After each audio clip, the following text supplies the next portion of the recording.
বিশিষ্ট সন্ত্রাসী সাহেব আল্লামা কাইয়ুম সাহেব, আরেকজন সন্ত্রাসী আছেন ঢাকা 10-এই তো মনে হয়, ওনার নাম যেন কি, আল্লামা রবিউল ইসলাম চাঁদাবাজি, খুনের আসামি।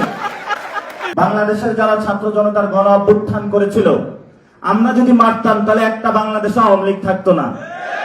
আমরা আইন এবং বিচারে বিশ্বাস করি। আমরা হলো সালাউদ্দিন ভাইয়ের মতন মবতন্ত্রে বিশ্বাস করি না। আমরা হলো বিএনপির মতন মবতন্ত্রে বিশ্বাস করি না, যারা মব করে নির্বাচন কমিশনে আপনারা দেখেছেন দ্বৈত নাগরিক এবং ঋণ খেলাপি। এই যে ঢাকা 11 আসনের বিশিষ্ট সন্ত্রাসী সাহেব আল্লামা কাইয়ুম সাহেব,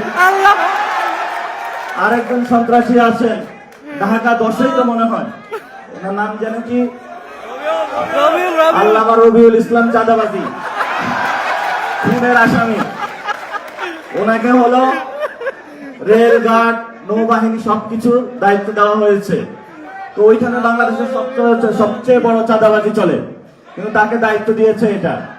এই জন্য হলো বাংলাদেশের গণ অভ্যুত্থানের পরে যখন দেখেছিলাম আমরা বাংলাদেশটা একটি নতুন ভাবে গঠন হবে, আর তারা এখানে হলো দিল্লির একটা হলো নাটকের যাত্রা এখানে বসাইছে, যে যাত্রকের প্রডিউসার হলো তারেক রহমান, আর এখানে অভিনয় করছে চাঁদাবাজ সন্ত্রাসী দুর্নীতিবাজরা।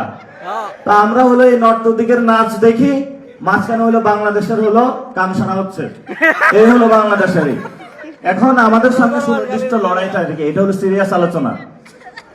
সুনির্দিষ্ট লড়াইটা হলো, আপনারা দেখেন আমরা কিন্তু কোটা সংস্কারের দাবিতে মাঠে নেমেছিলাম। এটার অন্যতম কারণ ছিল আমাদের পকেটে টাকা নেই, আমাদের চাকরি নাই, মা বাপ এলাকায় বসে আছে যে কখন ছেলে তুই টাকা পাঠাবি, চাকরি পাইবি। গার্লফ্রেন্ড কল দিয়ে প্রত্যেক রাতে বলে কখন আমাকে বিয়ে করবা। তরুণদের পকেটে চাকরি নাই, তারা বিয়ে করতে পারতেছে না, মা বাপ যে টাকা দিয়ে পড়াশোনা করেছে সে টাকা রিবেক করতে পারতেছে না। ফলত আমাদের এত 9-6 এইসব চান্দাবাজি ড্রামা দেখে আমাদের লাভ নাই। আমাদের তরুণদের চাকরি প্রয়োজন, আমাদের ভালো একটা শিক্ষা প্রয়োজন ব্যবস্থা, যে শিক্ষা ব্যবস্থার মধ্য দিয়ে আমরা নতুন বাংলাদেশ গঠন করতে পারবো।